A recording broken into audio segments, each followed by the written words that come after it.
होली की राम राम सभी भैया ने। दोस्तों आज जो अपना टॉपिक चालू कर रहे हैं वो कर रहे हैं राजस्थान की नदियाँ। ये जो टॉपिक है बहुत ही इम्पोर्टेंट है, तो यानी ध्यान में देखिए। आज प्रारंभ करा राजस्थान की नदियाँ। देखो राजस्थान की नदियाँ में अगर बात करा तो सबसे पहली राजस्थान की नदियाँ ने कितनी भागा में बांटी गई है, कितनी भागा में बांटी गई है। तो एन जो बांटी गई है वह 3 भागा में बांटी गई। कितनी भागा में? 3 भागा में। किसी किसी तो ध्यान रखियो 3 भाग किसा किसा है, तो ध्यान होना चाहिए। एक तो है थार बंगाल अंत प्रवाह की नदियाँ, अंत प्रवाह की नदियाँ, अंत प्रवाह की नदियाँ। दूसरी बात करा दूसरी है थारे बंगाल की खाड़ी की नदी, बंगाल की खाड़ी की या बंगाल में खाड़ी में गिरने वाली नदियाँ।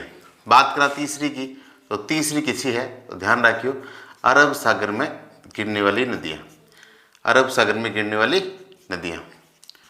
तो मुख्यतः इसको 3 भागों में बांटा गया है। कौन कौन सी? अंत प्रवाह की नदियाँ, बंगाल की खाड़ी में गिरने वाली नदियाँ और अरब सागर में गिरने वाली नदियाँ। कितना कितना प्रतिशत है अगर बात करा तो ध्यान रखियो पूरे राजस्थान में लगभग 60% के आसपास अंत प्रवाह की नदियाँ। कितना प्रतिशत? लगभग 60%। बात करा बंगाल की खाड़ी की तो ध्यान रखियो 23% के आसपास। कितना प्रतिशत? 23% की। और बात करा अरब सागर की तो बच्चेड़ो कितना है? 17%। तो ध्यान रखियो 17% की है अरब सागर में गिरने वाली नदियाँ। तो गुरु जी ध्यान रखियो अंत प्रवाह की, बंगाल की खाड़ी की और अरब सागर की 60%, 23% और 17%। आगे चला, आगे चला। बात करा आगे की तो ध्यान रखियो राजस्थान में जो सर्वाधिक नदियों वाला जो संभाग है वो किसो है? सर्वाधिक जो नदियों वाला संभाग है वो है थारा कोटा संभाग। कोटा में घनी नदियां हैं तो सुनो ज्यादा संभाग किसो है? कोटा संभाग। अगर बात करा सर्वाधिक नदियों वाला जिले की तो ध्यान रखिए जिलो है थारे चित्तौड़गढ़। किसो जिलो है? चित्तौड़गढ़। आई बात समझ में? किसो? चित्तौड़गढ़। अब इस्सा जिला भी है। जब न्यूनतम नदियों वाला संभाग की अगर बात करा तो ध्यान रखियो न्यूनतम नदियों वाला संभाग है बीकानेर। किसो? बीकानेर। बीकानेर संभाग किसा किसा जिला है? बीकानेर, चूरू, गंगानगर, हनुमानगढ़। फिर आप बात करा जब इसा जिला जब कोई नदी को नहीं, तो कोई नदी वाला जिला, कोई नदी नहीं है जिसमें वह किसा जिला है तो ध्यान रखियो एक तो थारा है बीकानेर, ठीक है गुरु जी, दूसरो थारा चूरू। तो ये तो 2 जिला है अठ एक भी नदी को नहीं। हालांकि चूरू में पहली एक कांतली नदी आया करती, लेकिन फिलहाल कोई नदी को नहीं। तो बीकानेर और चूरू में कोई नदी को नहीं। ओ पर्सन इंपॉर्टेंट है तो ध्यान रखियो। बात करा आगे तो ध्यान रखियो राजस्थान में जो 12मासी नदी है, किसी नदी? 12मासी। गुरु जी 12मासी किसी? 12मासी का मतलब है नित्यवाही। गुरु जी नित्यवाही, नित्यवाही का मतलब जो पूरे साल भर बह है आपके एक नाम है सीएम। सीएम को मतलब चीफ मिनिस्टर को नहीं, ध्यान रखियो। एम मतलब है सी मतलब चंबल और एम मतलब था माही। ओ हो, यानी कि चंबल और माही ये जो 2 नदियां हैं वो पूर्णतः नित्यवाही नदी या 12मासी नदी है। ध्यान रखियो एम चंबल और माही। एम कोई दिक्कत है तो बताओ। आगे चला तो सर्वाधिक नदियों वाला संभाग कोटा, सर्वाधिक नदियों वाला जिला चित्तौड़गढ़, न्यूनतम नदियों वाला संभाग बीकानेर और जिसमें कोई नदी नहीं है वो किस संभाग है? बीकानेर। फिर आप एक बात करा राजस्थान में अरावली की। अठे एक चित्र बना दूं मैं,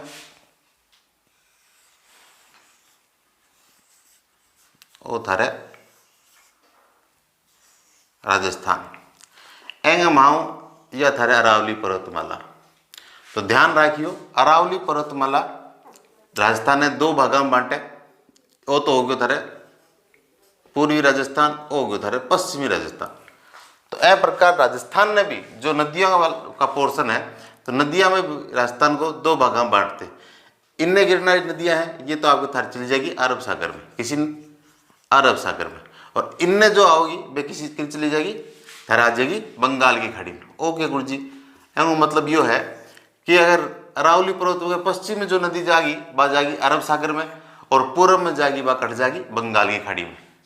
एंगे अलावा भी है, एंगे अलावा कटे ध्यान रखिए, अलावा भी एक दो भागा बांटे। एक अट्ठे सी थारे पड़े बोराट को पठार, किसो इनके बोराट का पठार, बोराट का पठार। ओके गुरु जी, वो भी राजस्थान की नदियां ने दो भागा में बांटे कि यहाँ बोराट के पठार के इनने जो नदी जाए वे जाएगी थारे अरब सागर में, वो लिखी रखे आप, और इनने जाएगी वे जाएगी सगली सगली बंगाल की खाड़ी में। यानी कि पश्चिम में जाएगी वो तो सारी अरब सागर में, और पूर्व में जाएगी वो बंगाल की खाड़ी में। बोराट को पठार थारे गोविंदा कुंभलगढ़ के बीच में, वो जो पठार है यो भी राजस्थान का, यानी बोराट के पठार के इधर वाली जो नदियाँ, इधर जो अपातंत्र में जो नदियाँ आती है वो अरब सागर में जाएगी, और इधर वाली बंगाल की खाड़ी में दसती है। तो दोस्तों आज आप अभी जो पढ़ रहे हैं वो अंत प्रवाह की नदियाँ पढ़ी, चीज़ें बंगाल की खाड़ी के बारे में समझो और अरब सागर के बारे में देखियो। तो बंगाल की खाड़ी की बात करें 23%, अंत प्रवाह की 60% और ये 17%। आगे बढ़ा, चलो आगे बढ़ा दोस्तों।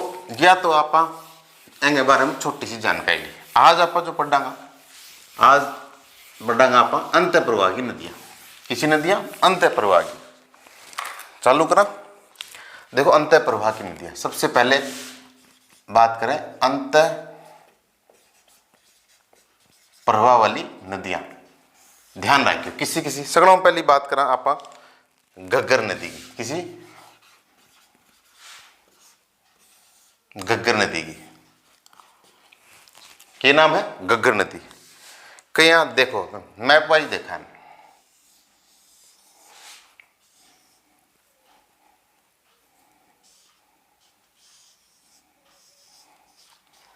बात करा घग्गर नदी की। देखो घग्गर नदी थान ध्यान होना चाहिए, वो पड़े थारे हेठ है हिमाचल प्रदेश। के पड़े हिमाचल प्रदेश। हिमाचल प्रदेश में अठे कुछ पहाड़ियां हैं, किसी गुरु जी अठे पहाड़ियां हैं थारे शिवालिक की। कई पहाड़ियां शिवालिक की, शिवालिक की पहाड़ियों से ये नदी निकलती है, निकलेगी थारे शिवालिक की पहाड़ियों में, और यह नदी निकलते ही आ गई थारे हरियाणा में। गुरु जी हरियाणा में पहुंच गई, हाँ तो हरियाणा में पहुंचता ही ध्यान रखियो अठे एक सभ्यता है हरियाणा में, किसी बनवाली सभ्यता, किसी बनवाली सभ्यता। ध्यान रखियो हरियाणा में एक सभ्यता है जो किसी बनवाली, और पास में एक झील है, जो झील को नाम है ओट्टू झील। किसी झील, ओट्टू झील। ध्यान रखियो ये दोनों जो है हरियाणा में है। कटु निकली हिमाचल प्रदेश, यानी कि शिवालिक की पहाड़ियाँ जो आपके कालका में है, वहाँ से ये झील नदी निकलती है, घग्गर हिमाचल प्रदेश में है, और हरियाणा में इसके नदी के किनारे बनवाली सभ्यता और ओट्टू झील है। अब यह नदी आगे चली, आगे बढ़ा जाओ, यह आठ है राजस्थान में प्रवेश करने लगी। राजस्थान में प्रवेश कट करे तो ध्यान रखिए ए बिंदु पर प्रवेश करे, और ए बिंदु को नाम है टिब्बी। ओ के नाम बताइए गुरु जी, अरे टिब्बी। टिब्बी मतलब टिब्बी नामक एक जगह है, बठे प्रवेश करे, और ए टिब्बी के कन्ने खट पड़े गुरु जी, यह तलवाड़ा तहसील में पड़े, यह आठ है एक तलवाड़ा, यह तलवाड़ा झील भी है। ध्यान रखिए किसी झील है, तलवाड़ा झील है। कोई दिक्कत, कोई दिक्कत कौन, चलो आ किसी झील है, तलवाड़ा झील। फिर ध्यान रखियो आगे चल लिया और आगे बढ़ा दी। फिर एक ऊपर आठों एक नहर आने ला रही है, और ए स्थान पर काट रही है। या नहर को क्या नाम है गुरु जी, नहर का नाम है IGNP। नाम सुनो आगे, नाम सुनो। IGNP का मतलब है इंदिरा गांधी नहर परियोजना। इंदिरा गांधी नहर गग्गर ने काट रही है और या किसी स्थान पर काट रही है, एंगो ध्यान रखियो। वो स्थान जो है काटना रो, वो स्थान थारा है बड़ोपल। किसो स्थान है? बड़ोपल। और ध्यान रखियो बड़ोपल की कुछ खास बात बता दूं। बड़ोपल में ध्यान रखिए एन रामसर भूमि घोषित करी गई है या प्रस्तावित चाली रामसर भूमि। बस गुरु जी की बात। अरे एक और बात है, ध्यान रखिए अटक पक्षी अभ्यारण्य भी प्रस्तावित है। के है? पक्षी अभ्यारण्य। बस के नाना एक चीज और देख लियो, बड़ोपल में रामसर भूमि है, पक्षी अभ्यारण्य और सगलों ज्यादा सेम की समस्या है। किसी सेम की समस्या है। ओहो, सेम की समस्या या कटे बड़ोपल में। कोई बात को नहीं, आगे चलो। ध्यान रखियो एवं थोड़ो सा आगे निकला तो 1 किलो बनेड़ो है। के बनेड़ो है?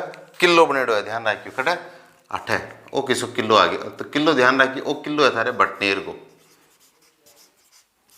भटनेर दुर्ग। और भटनेर दुर्ग कटे है? ओ थारे पड़े हनुमानगढ़ में। कटे हनुमानगढ़ में। के खास बात है तो ध्यान रखियो, ओ भटनेर जो है भट्टी शासक थे। भट्टी शासक भूपत भाटी ने इसको बनाया था। किसने बनाया था? भूपत भाटी ने। और 1805 में ध्यान रखियो, 1805 में बीकानेर का शासक था सूरत सिंह। के नाम हो? सूरत सिंह। सूरत सिंह एक किले ने जीत लियो। कद जीत्यो? मंगलवार के दिन। कद जीत्यो? मंगलवार के दिन। और मंगलवार ने कहेंगे पूजा करा हनुमान जी की। तो ध्यान रखियो 1805 में सूरत सिंह ने मंगलवार के दिन जीत्यो। तो ए जिले को नाम हनुमानगढ़ ए खातर पड़ो। कोई दिक्कत? कोई दिक्कत को नहीं। और क्या खास बात है ध्यान रखियो, सगलों ज्यादा जो विदेशी आक्रमण हो रहा है वह भटनेर दुर्ग में हो रहा है। सर्वाधिक जो विदेशी आक्रमण हो रहा है कठो हो रहा है? भटनेर दुर्ग में। कोई दिक्कत को नहीं गुरु जी। फिर बताओ, फिर ध्यान रखियो उत्तरी सीमा का ये प्रहरी है। उत्तरी सीमा का ये प्रहरी है, ध्यान रखियो। और बताओ गुरु जी, और ध्यान रखियो सर्वाधिक विदेशी आक्रमण हो रहा है, उत्तरी सीमा का प्रहरी है। और भटनेर दुर्ग की खास बात और बता दी थाने कि यो जो है वो सबसे प्राचीन दुर्ग है। सबसे प्राचीन या सबसे पुरानो जो किलो है वो भटनेर दुर्ग है, सबसे प्राचीन दुर्ग। यह खास बात है ये। फिर यह नदी और आगे चली तो ध्यान रखियो एंगे किनारे किनारे 2-3 सभ्यता है। एक जो है आपके थराट है वह है कालीबंगा। बहुत बढ़िया गुरु जी। और भी है कि हाँ एक सभ्यता यह था पीलीबंगा। 2 ही सभ्यता है, काली पीली की हुआ है। 2 सभ्यता है। कालीबंगा मतलब है काले रंग की चूड़ियां या कांस्य युगन सभ्यता की। ध्यान रखिए किसी सभ्यता ही कांस्य युगन सभ्यता है। तो गुरु जी काली बंगाओं मतलब काले रंग की चूड़ियां है, तो पीले बंगाओं मतलब पीले रंग की चूड़ियां होगी। बात सही है। पीले बंगाओं मतलब पीले रंग की चूड़ियां। अब थे एक बात बताओ, एक तो काली और एक पीली, ओके हुए गुरु जी काली पीली तो रंग हो गया करे। तो हाँ ध्यान रखियो काली पीली रंग हुए तो थाने 8 एक सभ्यता और है और वह सभ्यता को नाम है रंग महल। किसी सभ्यता? रंग महल। ओहो गुरु जी ध्यान रखियो तो चीज को, काली बंगा और पीली बंगा और रंग महल ये तीनों सभ्यता कटे गग्गर नदी किनारे और तीनों सभ्यता कटे अरे हनुमानगढ़ में। फिर आप आगे चला नदी ने और आगे बढ़ा लिया। आ नदी थारे हट पूछ की गंगानगर। गंगानगर में ये पॉइंट है थारे अनूपगढ़। के नाम है अनूपगढ़। और अनूपगढ़ में, अनूपगढ़ पड़ा था गंगानगर में। अनूपगढ़ में यह नदी जो है बाहर निकल जाए और यह पाकिस्तान बॉर्डर का कना जाए और एवं नदी या थारे आगे निकलती या कट चली जाए पाकिस्तान में चली जाए, कट चली जाए पाकिस्तान में। तो ध्यान रखियो लगभग जो नदी है थारे गंगानगर तक ही रहे, लेकिन आगे बहुत कम ही जाए क्योंकि पाकिस्तान से अपनी ये उठा बैठी कम है तो आप आगे बेचा भी को नहीं। लेकिन कई बार जब ज़्यादा पानी हो, जब आगे चली जाए तो पाकिस्तान में चली जाए। ए क्षेत्र ने के बैठा ने कहे हाकरा, ठीक है हाकरा हाकरा। और या खटे तक जाए पाकिस्तान में एक जगह है फोर्ट अब्बास। किसी? फोर्ट अब्बास। फोर्ट अब्बास पाकिस्तान तक या चली जाए नदी। तो यह गग्गर नदी है। एंगे बाद में अगर बात करा तो लगभग राजस्थान में 100 किलोमीटर के आसपास इस नदी की लंबाई। कितने किलोमीटर की? 100 किलोमीटर की। फिर और क्या खास बात है? एंग खास बात ध्यान रखियो, यह राजस्थान की एकमात्र अंतर्राष्ट्रीय नदी है। किसी एकमात्र अंतर्राष्ट्रीय नदी है। बहुत बढ़िया। और ध्यान रखिए, उत्तर से, राजस्थान की उत्तर से सबसे लंबी नदी है। फिर अंत प्रवाह की सबसे लंबी नदी है। अंत प्रवाह की सबसे लंबी नदी है। और की खास बात है, ध्यान रखियो, गंगानगर और हनुमानगढ़ के वो क्षेत्र जो है इनके नाली, हालांकि इनको उपनाम भी नाली है, और ये नाली नाम है तो अठे एक नाली भेड़ की नस्ल भी पाई जाए। किसी नस्ल? भेड़ की एक नस्ल है नाली, वह भी अठे पाई जाए। अब एंगो थोड़ा उपनाम था, मैं बता दूं, कई उपनाम है जो थे, देख लियो उपनाम के है। हालांकि पहले बता दे तो ठीक रहता, लेकिन अब देख लो उपनाम के। एक तो इनका सरस्वती। सरस्वती क्यों कह बताया जाए कि सरस्वती जो नदी है पहली, तो बेंगे मुहाने पर यह नदी अब बहन लाग रही है। फिर बात करें सरस्वती के अलावा, एक है अंत सलीला। कालिदास कहो अंत सलीला। और गुरु जी तो ध्यान रखियो, एक नाम है अंगो दृशदत्ती। दृशदत्ती। और नट नदी, और नाली, मृत नदी, सोता और सोतरा। तो ये नदी का उपनाम है। यह था, मैं बता दी घग्गर नदी। किसी नदी बता दी? घग्गर नदी। एम कोई डाउट है देख लियो, फिर आप आगे चलो।